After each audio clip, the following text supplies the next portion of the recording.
I never thought my first trip to Alaska would make me afraid of cruise ships. I booked the 7-night cruise on the Emerald Princess because I wanted slow mornings, glacier views, and endless coffee refills. The ship left Seattle on Sunday, July 23, 2017. With more than 3,000 people on board, I was alone, 35 years old, between jobs, and craving the smell of cold sea air. On embarkation day, I watched the gray city slip away behind us, while a band played on the open deck. Everyone around me looked happy. Kids chasing each other near the pool, couples posing with plastic cocktail glasses, strangers talking like old friends. My cabin was on deck 8, starboard side, near midship. Across the hall in 8,237 lived a tall man with short dark hair, his wife and 3 teenage girls. The wife, Christy, I later learned, smiled every time we passed in the corridor. On that first evening, she joked that her daughters had already eaten 2 ice cream cones each. Her laugh sounded bright and real, the kind that makes you smile, even if you do not know the joke. Monday, we sailed past the green beauty of the inside passage. Rain covered the windows, but I spent hours in a lounge chair with a blanket, watching steep pine slopes slide by in the mist. I saw the family from 8,237 again that night in the Michelangelo dining room. They sat at one table over. The girls argued softly about dessert, teasing their father for ordering a second steak. Christy touched his arm and laughed when he pretended to protest. Everything looked normal, just another vacation photo waiting to happen. Tuesday morning, we reached Juneau. I joined a group tour to Mendenhall Glacier. Blue ice rose behind us like a frozen wave, and everyone took pictures until the guide told us to hurry back to the bus. The ship left port at 4:00 p.m. sharp. Next stop would be Skagway, but first we had a scenic evening in Glacier Bay, where the water turns the color of bottled glass. The captain promised we would slow down near the Marjorie Glacier at dawn. I ate dinner alone and went to the Princess Theater for a Motown review. By 11, I was tired, so I bought chamomile tea and went to my cabin. The sea felt calm, a gentle roll that made walking down the hall feel like drifting. I set my phone on airplane mode, cracked the balcony door for fresh air, and fell asleep to the muffled thump of engines. Sometime after 9 p.m., I woke to a first, single, loud thud. At first, I thought it was a wave slapping the hull, but then I heard shouting. 2 voices echoed in the hallway, one male, one female. I checked the time, 9:48 p.m. The shouting stopped as suddenly as it began, replaced by fast footsteps and the metallic rattle of a door slamming. I listened for a minute, decided it was probably late-night party noise, and lay back down. At 9:55, another sound burst through the wall behind my head, like furniture crashing to the floor. Then came a scream, not excited, not playful. A raw, tearing sound that raised the hairs on my arms. I jumped up, pulled on jeans, and opened my door. The corridor was empty, but the screaming continued, now mixed with children crying. It came from 8,237. Other passengers poked out of cabins. A man in pajamas hurried toward the noise. Someone pressed the emergency button on the wall. Then the cabin door flew open from the inside. One of the teenage girls staggered into the hall, her white shirt stained bright red. She was sobbing so hard she could not speak, only pointing back into the room. The next seconds felt unreal, like slow motion. The tall man, her father, appeared in the doorway. Blood-covered, his hands streak across his face. He looked straight past all of us, eyes wide but oddly distant, as if he were lost. His mouth moved. I heard one sentence clearly. She would not stop laughing at me. He took a step forward. The girl backed away, screaming for help. A passenger blocked the man's path. Arms spread. Another yelled for security. 2 uniformed crew members arrived almost at once, followed by a third with a radio. They ordered everyone back. One crewman guided the girls down the hall. The others entered the cabin. I caught a glimpse inside. Overturned lamp, broken glass, sheets soaked dark. I saw a foot on the carpet, unmoving, before the door shut. An announcement crackled over the public system. Medical team to deck 8 midship, cabin 8237. Repeat, medical emergency. Passengers stepped aside, while 2 nurses ran past, pushing a cart with oxygen and trauma bags. The father did not resist when security led him away in handcuffs made from plastic flex ties. His eyes looked glassy, almost calm, as if the world around him had nothing to do with him anymore. I stood frozen in the corridor until a crew member told me to return to my room. My hands shook so badly that I dropped my keycard twice before the lock opened. Inside, the silence felt heavy. Out on the balcony, pale twilight still hung over a black sea. In Alaska, in July, true night never comes. Low clouds turned orange and purple over distant peaks. I sat on the bed, listening to the wall. Muffled voices, clatter of equipment, but no more shouting. After maybe 20 minutes, a different announcement sounded on the crew channel only. A code I would learn later meant situation contained. I did not sleep again. By dawn, the ship had slowed near Glacier Bay.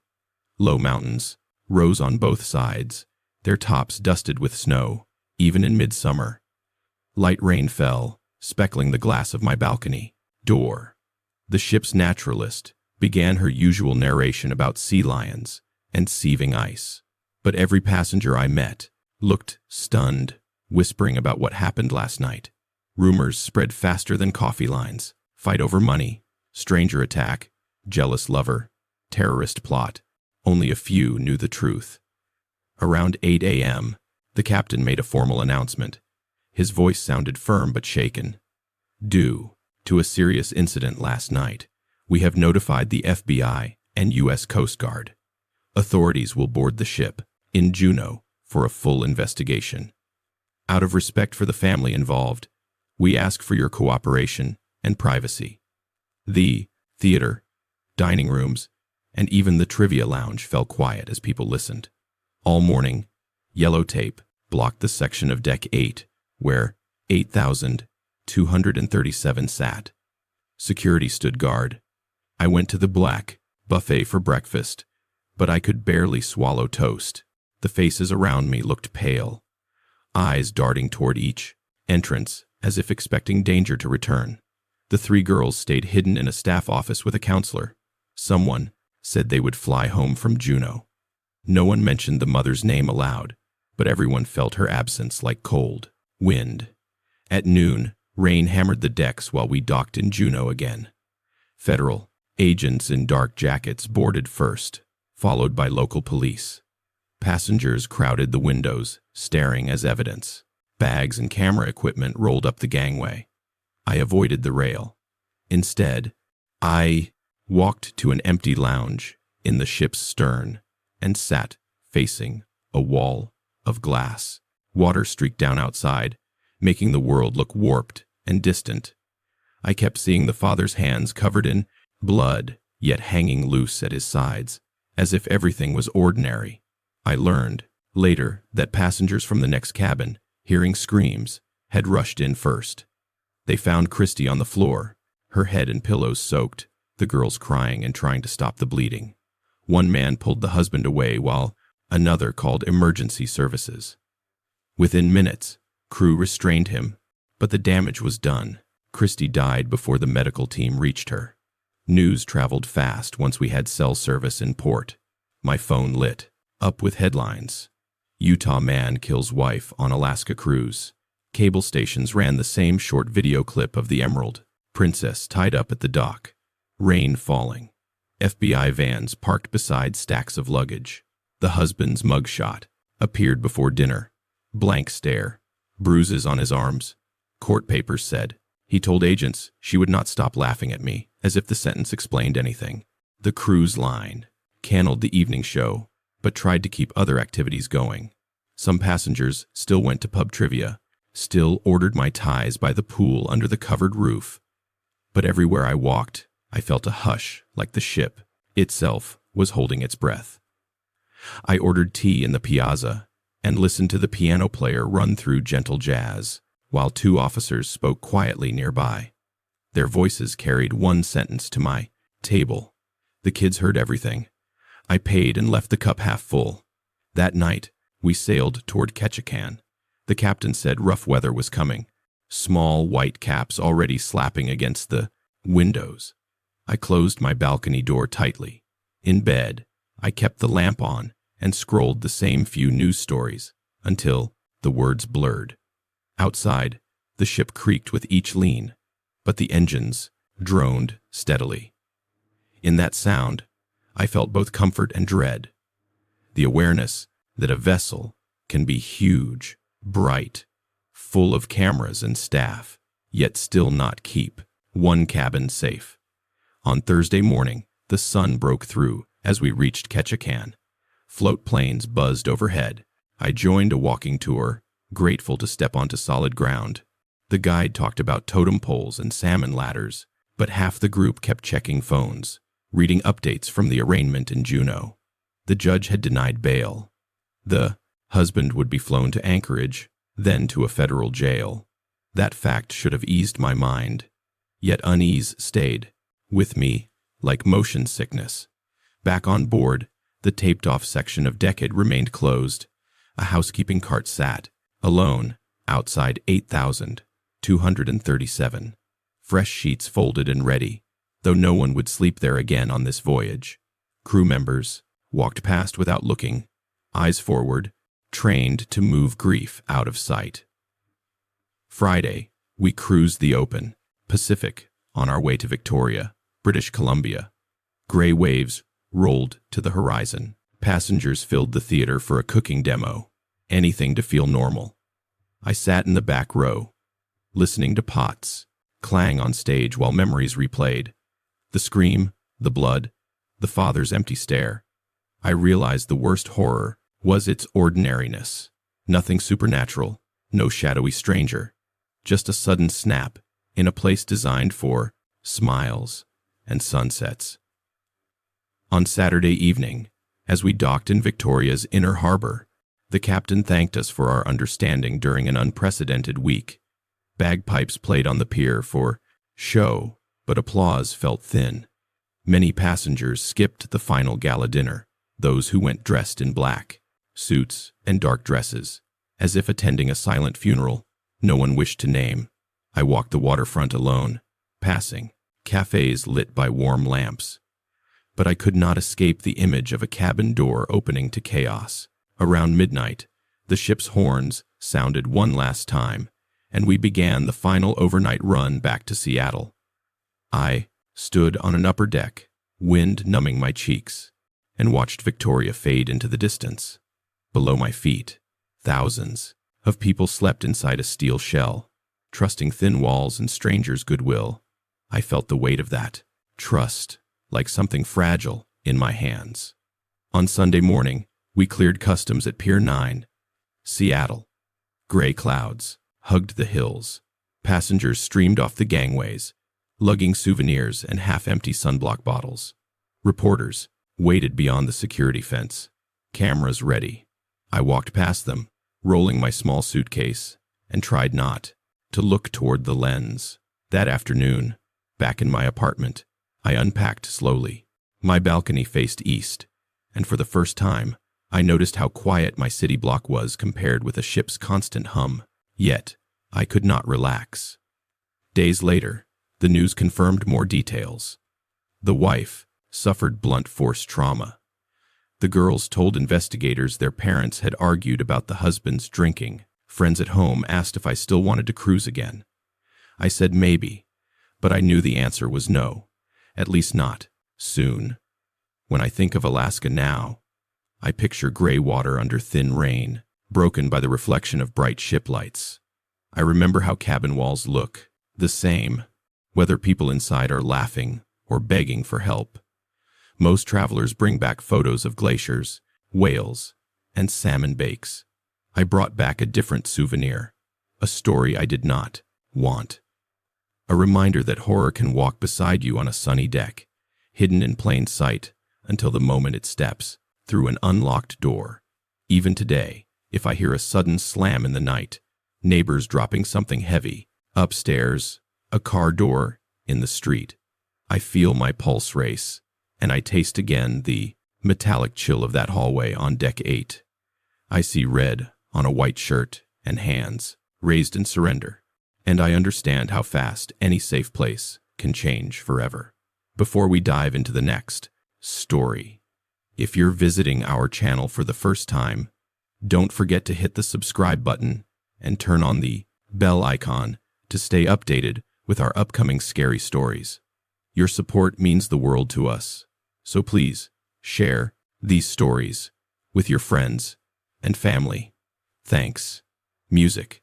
We sailed out of Port Canaveral on the first Sunday of March, 2002. The air warm enough to taste the coming spring, but still cool in the late afternoon wind. My boss, Rebecca Carter, was celebrating her 15th year as a regional manager for a medical supply company, and the cruise on Royal Caribbean's massive wonder of the seas was her reward. She brought her husband Rick, their 6-year-old son, Aiden, because Rebecca never truly stops working. Me, her personal assistant. I had never been on a cruise. The sight of that floating city rising above the terminal, stacks of balcony cabins like terrace apartments, felt unreal. Sail away was a blur of steel drum music, rum punch, and announcements in 3 languages. At the mustard drill, I stood on deck 5 beside lifeboat note number 16 and tried to memorize every instruction, though the rest of the passengers joked and took selfies. Rebecca grinned at me over her sunglasses. "Relax," she said. "Nothing bad ever happens on these things." Behind her, the dock dropped away, and the ship's horns sounded deep enough to rattle my ribs. We slid past Jetty Park, families waving from the pier, and aimed for the open Atlantic. The first 2 days passed in a comfortable rhythm. Monday, we docked in Nassau. The Carters paid for a dolphin swim excursion, but I chose to wander Bay Street, buying small souvenirs and bottles of coconut water. Aiden begged to rent a jet ski, yet his parents said no. It cost too much, and the paperwork looked shady. He sulked for an hour, then wandered off to the arcade. That was the pattern with him. Brief storms of teenage mood followed by bursts of charm that melted everyone's patience. By midnight, he was laughing again, eating soft-serve ice cream, and talking about the Flow Rider surf simulator on deck 16. Tuesday was a sea day. The ship felt smaller than before, corridors familiar now, cafes mapped in my head like a shopping mall I had worked in for years. I woke early, ran on the jogging track, met Rebecca in the solarium for green smoothies, sent a dozen work emails through the ship's shaky Wi-Fi, and still had time to read. By the pool, Aiden bounced between the basketball court and Adventure Ocean Teen Club. He had made quick friends, other high school kids grateful for freedom far from their parents. We saw him only at meals, hair still wet from some pool or another, face pink from the sun, always promising he would be back in the cabin before midnight for sure. That promise held until Tuesday night. The evening was calm, the ocean so flat it looked ironed. We ate in the main dining room at the early seating. Salmon for Rebecca, prime rib for Rick, pasta for Aiden, who barely touched it. He said a girl from Colorado had invited him to karaoke up on deck 15. Rebecca rolled her eyes, but let him go after dessert. I went to the ice show in the big theater, then wandered the Royal Promenade, watching a 90-second street party unfold under a ceiling painted like twilight. Around 11, I ducked into the Rising Tide bar, which glides between decks like a slow elevator. I drank 1 glass of Merlot, felt the floor breathing under my shoes, and decided that was enough for a work trip. By midnight, I was in my inside cabin on deck 10, headphones on, scrolling half-heartedly through social media until sleep took me. A hard knock jerked me awake. At first, I thought it was part of a dream, but it came again. Quick, urgent. I checked my phone. 1:32 a.m. I opened the door to find Rebecca in loose gym shorts, bare feet, eyes wide as plates. "Is Aiden with you?" she said. My mind, still cloudy, I frowned. No, why would he be? She pushed past me into the room. Anyway, scanning the little space, as if her son might be hiding behind the desk chair. He never came back. Rick fell, asleep with the TV on, and when I woke up a minute ago, his bed was empty. Every trace of wine left my bloodstream. Rebecca paced, phone clenched white in her fist. "He has asthma," she kept saying, though we both knew he rarely used an inhaler these days. We called his number straight to voicemail. I pulled on sneakers. Rebecca slipped into sandals. The hallway outside was quiet, carpet dimly lit by night bulbs. Somewhere far below, engines thabbed steady as a heartbeat. At guest services, on deck 5, the night supervisor, a small woman named Claire, listened with practiced calm. She took Aiden's full name, cabin number, last known location. "Because he is a minor," she said. "Ship security must be alerted immediately." She spoke into a radio using codes I did not understand. A discreet announcement, bright star, deck 15 forward sounded over the crew channel only. Passengers asleep in their cabins heard nothing. Security officers met us near the elevators, led by a broad-shouldered man named Victor. He asked for a recent photo. Rebecca scrolled to one from that afternoon. Aiden laughing beside the pickleball court, hair smashed by a borrowed helmet. Victor sent the image to every guard on duty. Then he asked the hard question. "Any reason your son might leave the ship?" Rebecca shook her head so fast it looked painful. "He's afraid of deep water. He can barely swim," I added. "He loves the idea of the gym. He wouldn't miss leg day." It was a weak joke. No one smiled. We began to search.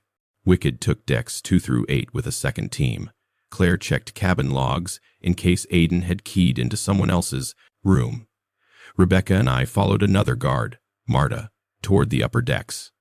We passed closed storefronts, rows of sleeping lounge chairs, and silent arcade games glowing red and green. On the pool deck, the only movement came from the towel bins shivering in the wind. The soft rush of water below the hull sounded like static on a radio. At the teen club, lights were out, doors locked. A security tag recorded the last exit at 12:07 a.m. The sports bar next door was empty, except for a bartender wiping counters while a replay of an NBA game looped overhead. He swore he had not seen a kid in a blue NASA hoodie, Aiden's last known outfit. We checked the jogging track, the miniature golf course, the dark corners behind lifeboats where smokers huddled during daylight. No sign. Rebecca's breathing grew ragged. She kept muttering, "He could be anywhere, anywhere." I knew she pictured the worst. A railing, a stumble, black water swallowing a careless step. Crew members fall. Sometimes passengers do, too. The ocean keeps its secrets. At 2:15, security officers checked in over the radio. No hits. Wicked told us they were moving to Phase 2, which meant every public space and staff-only corridor would be swept. Claire asked us to stay near the pool deck in case Aiden returned on his own. Rebecca and I stood by the covered bar, wind tugging at our clothes. The sky above was moonless, an ink-dark dome pricked by a few stars fighting against the ship's lights. 20 minutes later, we heard Marta's voice on the radio, sharp with surprise. "I have a possible on deck 16 forward, starboard side."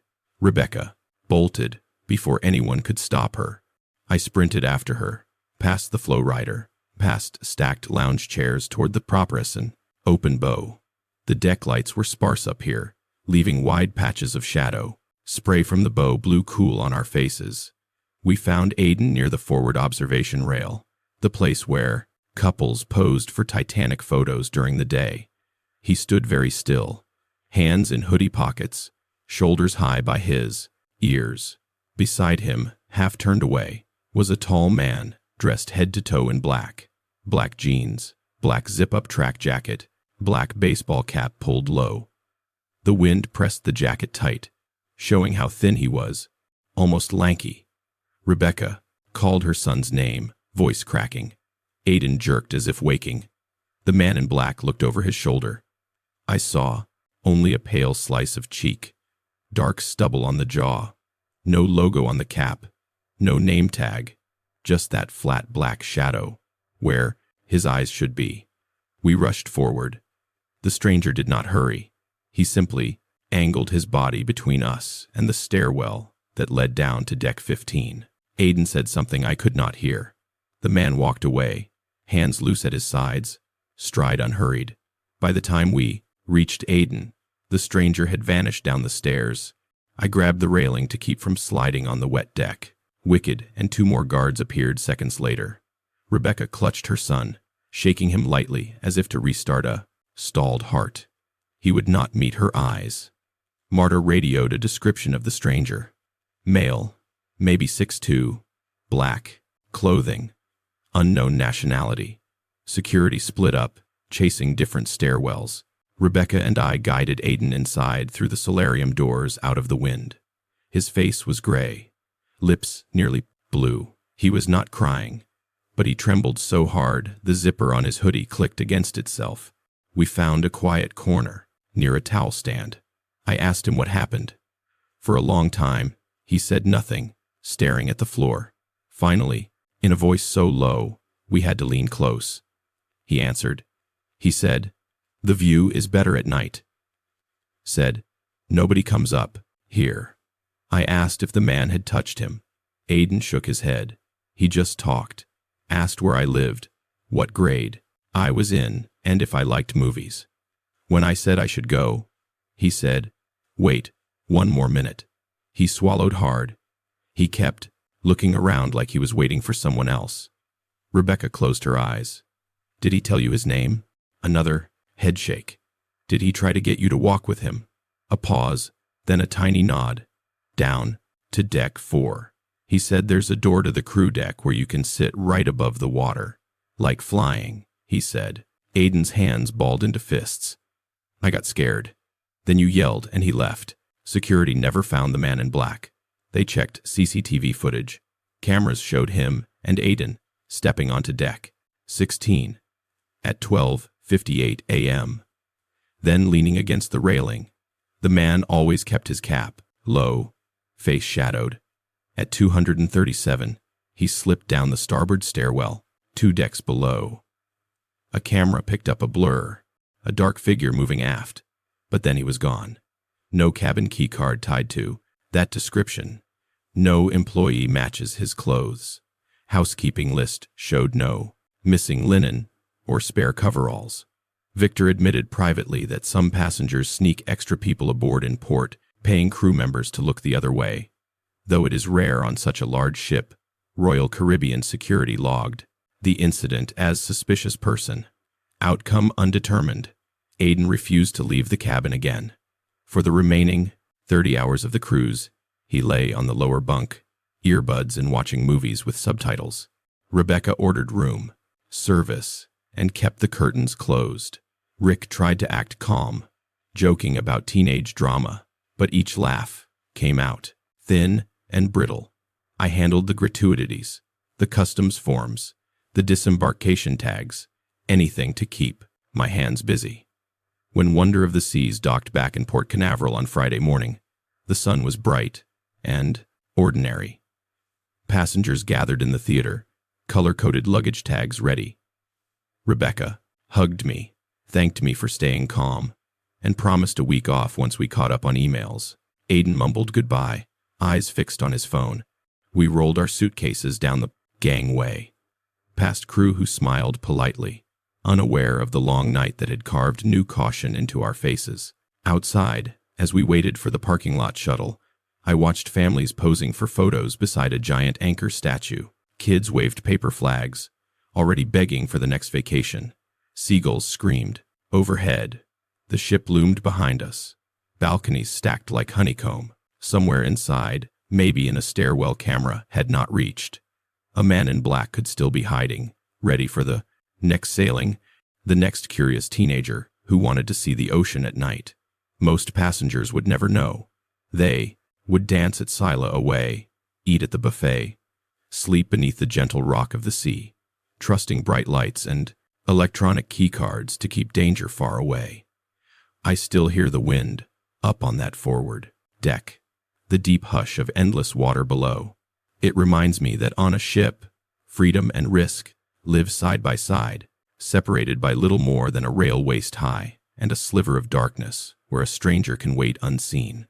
Music. I booked the 5-night sailing of the Celebrity Equinox that left Port Everglades on a warm Thursday afternoon. In late September 2008, I had been slogging through double shifts at the hospital all summer, and the idea of blue water and all-you-can-eat buffets felt like oxygen. The first afternoon on board was the usual blur of lifeboat drills, frozen drinks, and the white roar of the ship's wake sliding away toward the Florida coast. By sunset, we were already past Key West, the lights of the island flickering off our starboard side. I turned in early, determined to make the most of the next 4 days. But across the hallway, the casino crowd was only beginning their night. Friday stretched out lazily and brightly. We were at sea, making for Koh Samui, nothing but cobalt water in every direction. After breakfast, I strolled deck 14, the solarium level, where 2 hot tubs steamed beneath a glass roof. The ship carried more than 3,000 passengers. Yet, the place felt oddly hushed in the mid-morning lull. The hot tubs were half full of people dozing in the bubbles. I dipped a hand in the water, too warm for the Caribbean sun, and moved on. All day long, that image stayed with me. Strangers in identical swimsuits, eyes hidden behind cheap sunglasses, floating in silence like mannequins set on display. Late that night, long after most guests had filtered out, I was restless and decided to look for coffee. The Ocean View Cafe on deck 14 keeps a pot going for insomniacs, and I figured the walk would help me burn off the tiramisu I regretted at dinner. The atrium was quiet, except for the low hum of ventilation ducts. Near the aft stairwell, I found a lone crewman dragging a mop bucket toward the pool doors. He wore the white jumpsuit of the housekeeping staff and a name tag that read, Luis. I held the door so he could roll his cart through. He thanked me in a soft Spanish-accented English, and we traded small talk over the aroma of disinfectant and the steady slush of the pool spilling against its tiles. The stars outside looked painted on the ceiling of a planetarium, and out here, surrounded by nothing but water and night, conversation with a stranger felt strangely intimate. I asked how long he had been at sea. 7 contracts, he said, which meant almost 7 years, with only brief breaks at home, in Honduras. He never let the mop handle stop moving, sweeping a slow circle around the deck chairs as he spoke. I mentioned that the hot tub seemed to stay busy, no matter the hour. At that, Louise paused. He leaned on the mop as though weighing whether to speak.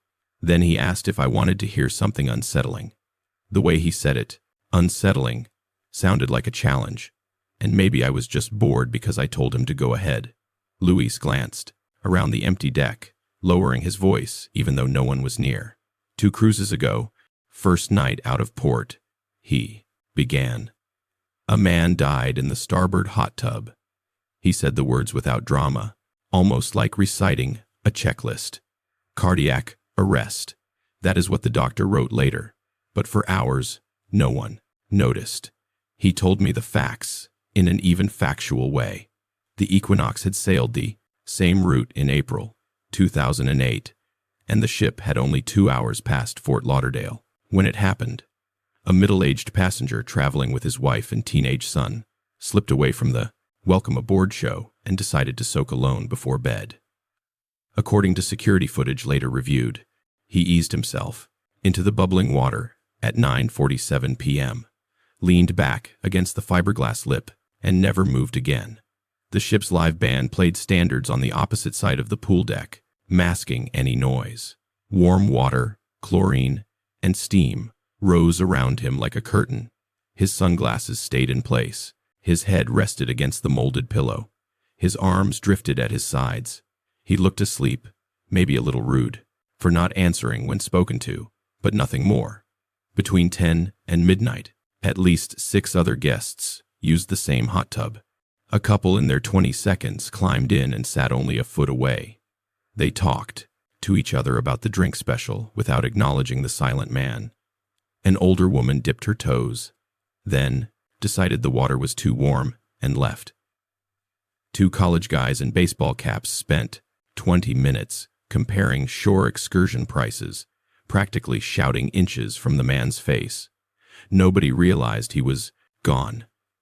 "Humans are uncomfortable staring at strangers," Louis said. "We glance, judge, and look away." The rolling motion of the ship kept his body wedged upright in the jets, so nothing about his posture screamed danger. Everything changed when Louis's coworker, a supervisor named Arjun, began the nightly closing sweep. At 12:18 a.m., Arjun tapped the rim of the tub to announce it was time to clear the area. The young couple slid out, toweling off. The dead man stayed put, chin tilted to the ceiling. Arjun spoke louder, thinking the passenger might be drunk. When he reached to nudge the man's shoulder, his hand sank deeper than it should have, as if touching unset plaster. The body folded sideways, slipping under the foam. Arjun shouted for help, and within seconds, 3 more crew members arrived. They hit the emergency call button on the wall. Medical staff sprinted up 2 decks with a defibrillator, but it was obvious from the first pulse check that the man had been gone for hours. They lifted him onto a stretcher, water streaming off his cruise line branded swim trunks, and covered him with a towel out of respect. A shipboard physician pronounced the time of death, 12:24 a.m. The protocol on cruise ships is precise, almost clinical. Equinox keeps a small, refrigerated compartment on deck 3, starboard side, labeled Guest Services, Bereavement. It is the morgue. Louis had only seen it twice. They wheeled the body there through back corridors guests rarely notice. Elevator doors locked too, staff key cards. The family, wife, son, were awakened in their cabin by the staff captain and another doctor. Their wails echoed through the corridor, but no other passenger heard. Publicly, the cruise continued without pause. The Calypso band struck up on schedule the next morning.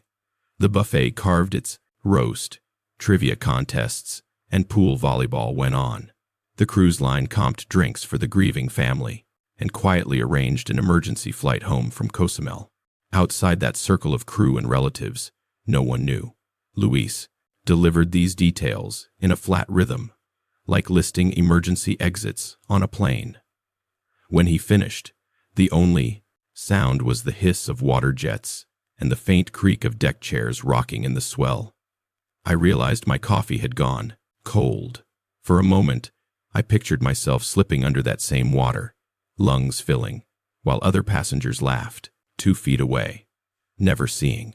I thanked Luis, unsure why, and headed to the buffet for a fresh cup. The lights felt too bright there, all the stainless steel surfaces too clean. I did not sleep well. My cabin on deck 8 was midship, theoretically the steadiest part of the vessel, yet the mattress seemed to rise and fall as if remembering the water. Sometime after 3, I got up and opened the balcony door. Night air smelled of salt and diesel exhaust. The moon etched a silver swath across the Gulf of Mexico. Down on the pool deck, I saw 2 silhouettes drifting in the forward hot tub, heads thrown back in identical poses. Both wore sunglasses, even though it was pitch black. I blinked, half convinced my overt tired brain was stitching Louis' story into the scene. Then, One figure moved, reaching to splash water on his companion, and I exhaled in relief. They were alive. Still, I closed the balcony and tried to persuade myself that the Equinox was no more dangerous than any floating hotel. Saturday in Cozumel, we docked beside 3 other ships. Tourists poured onto the pier in a festive migration. I joined a jeep excursion to El Celo Beach, ate grilled fish under a thatched roof, and tried to shake the unease. By sunset, we were sailing again, this time toward Grand Cayman. The captain announced calm seas. A violin quartet played in the foyer. It should have felt perfect. Around 11 p.m., I stopped by the internet cafe to send a photo to my sister. On the way back, curiosity, or something like it, pulled me toward the pool deck. The area was almost empty. Most passengers were at the late comedy show in the theater. The starboard hot tub, the one from Louis' story, glowed turquoise under underwater LEDs. Steam drifted up in gentle wisps. A single man sat there, shoulders submerged, head tipped back, sunglasses impossible to read in the blue light. He looked about my age, maybe 40, with stubble and a football team rash guard. An empty cocktail glass rested on the edge near his left hand. No one else was in sight. I hovered by a deck chair, pretending to check my phone. The man never moved. The only sign of life was the ripple of water across his chest. 5 minutes ticked by. I told myself I was being ridiculous, but unease turned my stomach. I stepped closer and cleared my pervit throat. "You good, buddy?" My voice sounded too loud in the open air. He did not answer. I took another step. Chlorine-scented vapor curled into my face. The man's chest rose barely. He was breathing. I saw it now. The slow up and down, but it was shallow.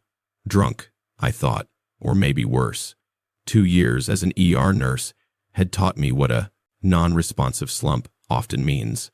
I tapped his knee. "Hey man, you okay? Need medical?" His head lolled, mouth parting slightly, but no words.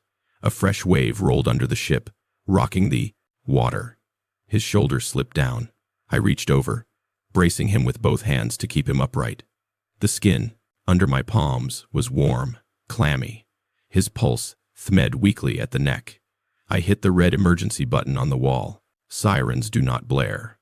Instead, a silent strobe flashes on a staff panel.